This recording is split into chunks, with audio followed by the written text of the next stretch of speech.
بنو اسرائیل رات کو سوئے آرام کے ساتھ، سوتے سوتے اللہ کا امر آیا کونو قردۃ خاسئین، پڑے پڑے بندر بن جاؤ، بندر بن جاؤ۔ آنکھ کھلی تو ہر انسان بندر بن چکا تھا، بچے بندر چھوٹے بنے، بڑے بڑے بندر بنے، عورتیں مادہ بندر بنی، نر جو مرد تھے وہ نر بندر بنے، چھوٹے بچے سب ایک پل میں اللہ تعالیٰ نے بندر بنا کے اٹھا دیے، 3 دن میں سب کو ذلیل و خوار کر کے موت دے دی۔ اللہ تعالیٰ نے انسان کی شکل کوئی مسخ کر کے دکھا دیا، کسی کی کوئی چیز ذاتی نہیں، جب چاہے شکلیں بدلے، جب چاہے صورتیں بدلے، جب چاہے تاثیر بدلے۔ بنی اسرائیل نے جب وہ دسترخوان کے اترنے کے بعد بھی ایمان لانے سے انکار کیا تو اللہ تعالیٰ نے خنزیر بنا دی، وجعل منہم القردۃ والخنازیر، بندر بنایا تھا جب مچھلی کھائی تھی، خنزیر بنایا تھا جب عیسیٰ علیہ السلام سے انہوں نے کہا دسترخوان اتارو ہم ایمان لے آئیں گے، ربنا انزل علینا مائدۃ من السماء، اے اللہ دسترخوان اتار۔ اللہ نے اتارا، پھر بھی انکار کر دیا، کچھ ایمان لائے کچھ نے انکار کر دیا۔ جنہوں نے انکار کیا تھا اللہ تعالیٰ نے کھڑے کھڑے ان کو خنزیر بنا دیا، شکل بھی بدل دی، نسل بھی بدل دی، انسانیت سے خنزیر تک پہنچا دیا۔ یہ کل یوم هو فی شأن، ہر وقت اللہ اپنی قدرت کا ظہور فرماتا رہتا ہے۔ ان واقعات سے اللہ ایک ذہن دیتا ہے کہ اس جہان میں وہ ہوتا ہے جو اللہ چاہتا ہے۔ ہر شکل اللہ کے ارادے سے باقی ہے، ہر شکل اللہ کے ارادے سے فنا ہوتی ہے، ہر چیز کا وجود اللہ کے ارادے سے وجود میں آتا ہے اور ہر چیز اللہ کے ارادے سے فنا ہو جاتی ہے۔ پھر تو میرے بھائیو، یہ اللہ اپنی ان ساری آیات سے، نشانیوں سے ہمیں بتاتا ہے کہ اس کائنات کا حقیقی مالک اللہ ہے، اس کائنات میں اصل شہنشاہی اللہ کی ہے۔ اس کا اس کائنات کے انسانوں کے بارے میں ایک اٹل قانون ہے جو نہیں بدلتا،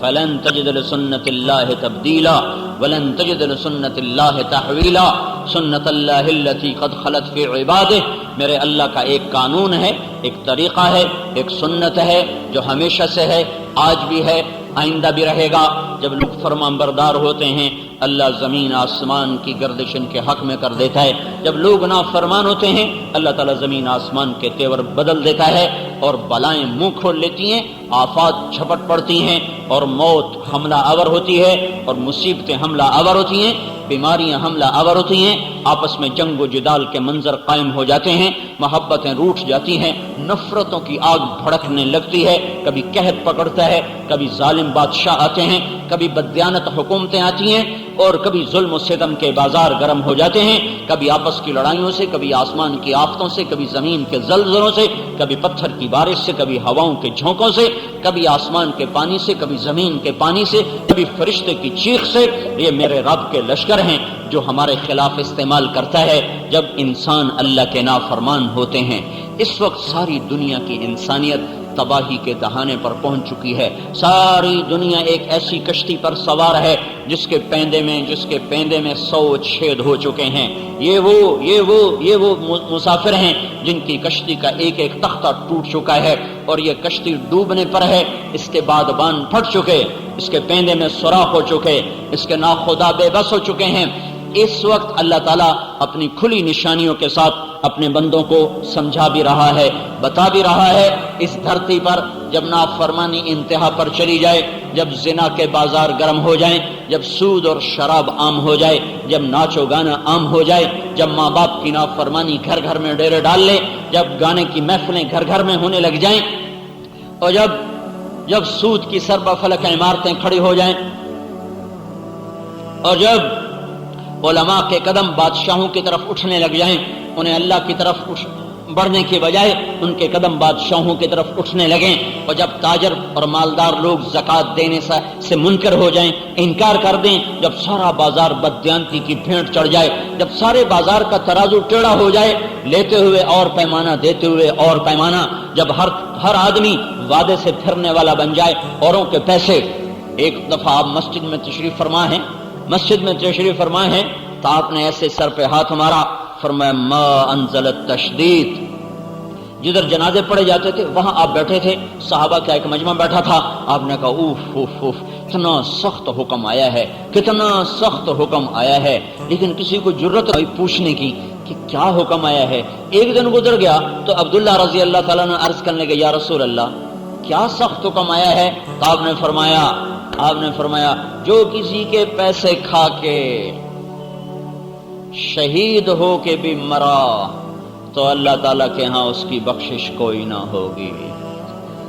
اس کا شہید ہونا بھی اسے سرخرو نہ کر سکے گا، اٹھے گا، اس کی قضا رنگین ہوگی اپنے خون سے، لیکن وہ اللہ کے ہاں مردود ہوگا کہ اس نے لوگوں کا مال کھا لیا، اس نے لوگوں کا پیسہ ہڑپ کر لیا۔ یہ سارا بازار اسی طرز پہ آ چکا ہے، ہر دوسرا آدمی وعدے سے پھر رہا ہے اور رقموں کی رقمیں ڈبو رہا ہے، گھروں کے گھروں میں ماتم کی صفیں بچھی ہوئی ہیں۔ جب یہ ہوتا ہے پھر اس وقت ساری انسانیت ہچکولوں میں آ جاتی ہے اور اللہ تعالیٰ کے غیظ و غضب کے دروازے کھلنا شروع ہو جاتے ہیں، سفینے ڈوبتے ہیں، ناخدا بے بس ہو جاتے ہیں۔ نوح علیہ السلام کی قوم میں یہی کچھ تھا، صرف کفر نہیں تھا، کفر کے ساتھ یہ کچھ بھی تھا، اور وہ ایسے دلیر تھے کہ نوح علیہ السلام سے کہتے تھے یا نوح قد جادلتنا فاکثرت جدالنا فأتنا بما تعدنا ان کنت من الصادقین، کیا ہمیں تنگ کرتے رہتے ہو، فضول باتیں سناتے رہتے ہو، لاؤ تیرے رب کا عذاب کہاں ہے؟ کإنما یاتیکم بہ اللہ ان شاء وما انتم بمعجزین، جب آئے گا تو تم دیکھ لو گے، پھر نہ تم کچھ کر سکو گے نہ میں کچھ کر سکوں گا۔ پھر وہ آیا ففتحنا ابواب السماء بماء منہمر وفجرنا الارض عیونا فالتقى الماء على امر قد قدر وحملناه على ذات الواح ودسر تجری باعیننا جزاء لمن کان قد غفر۔ یہ جزا ہے، یہی جزا ہے جو اللہ تعالیٰ کی نافرمانیاں کرتا ہے ان کے ساتھ یہی ہوتا ہے۔ آسمان برسنے لگا، زمین پھٹ پڑی، رواں رواں پانی بن گیا اور ساری نسل کو اپنی آنکھوں کے سامنے ڈوبتا ہوا دیکھا، نہ چھوٹے بچے نہ بڑے بچے۔ ایک تفسیر جمل ہے، اس میں ایک واقعہ پڑا، 3 آدمی غار میں گھس گئے، اوپر سے پتھر رکھ لیا کہ اندر تو کوئی نہیں آئے گا، اب تو پانی نہیں آئے گا، ہم تو بچ جائیں گے۔ اللہ اوپر پانی چڑھا دیتا تو وہ اندر ہی گھٹ کے مر جاتے، پر میرے اللہ نے کیا کیا، پانی نہیں اندر بھیجا، ان کو پیشاب لگا دیا۔ تینوں کو اتنا زور کا پیشاب آیا، پیشاب کرنے بیٹھے، پیشاب چلتا چلتا چلتا چلتا اتنا بہا کہ انہی سے، ان کے ہی پیشاب سے سارا غار بھر گیا اور اپنے پیشاب میں ڈوب کے اللہ تعالیٰ نے ان کو موت کے گھاٹ اتار دیا۔ سنت اللہ التی قد خلت فی عبادہ، یہی میرے اللہ کی سنت ہے، یہی میرے اللہ کا طریقہ ہے۔ جب قومیں باغی ہوتی ہیں تو اللہ کے عذاب کے در کھلتے ہیں، سفینے ڈوبتے ہیں، ہم اس کشتی پہ سوار ہیں جس کا پیندہ ٹوٹ چکا ہے، یہ پھٹے برابر نہ کیے گئے تو نہ کوئی نیک بچے گا نہ کوئی بد بچے گا، ہر ایک دنیا میں پکڑ میں آئے گا۔ اللہ تعالیٰ نے پہلی قوموں کے واقعات اسی لیے سنائے ہیں۔ ہود علیہ السلام کی قوم نے نعرہ لگایا من اشد منا قوہ، کوئی ہم سے طاقتور ہے تو ہمیں دکھاؤ، جس سے ہمیں ڈراتے ہو کوئی ہم سے طاقتور ہو تو ہمیں بتاؤ، جس سے ہم ڈریں کوئی نہیں ہم سے زیادہ طاقتور۔ میرے اللہ کا جواب آیا اولم یروا ان اللہ الذی خلقهم هو اشد منهم قوة وكانوا بآیاتنا یجحدون فارسلنا علیہم ریحا صرصرا فی ایام نحسات لنذیقهم عذاب الخزي فی الحیاة الدنیا والعذاب الآخرة اخزی وهم لا ینصرون۔ وہ کہنے لگے کہاں ہے، کون ہے، کس سے ڈراتے ہو، ہم تو ایٹمی طاقت ہیں، ہمیں کوئی مار سکتا ہے، ہم تو ایٹم بم بنانے والے ہیں، ہم پہ کوئی غالب آ سکتا ہے۔ ہر دور میں انسان پاگل یہی کرتا چلا آیا، جب اس کے ہاتھ میں طاقت آتی ہے وہ کہتا ہے میں ہی خدا ہوں۔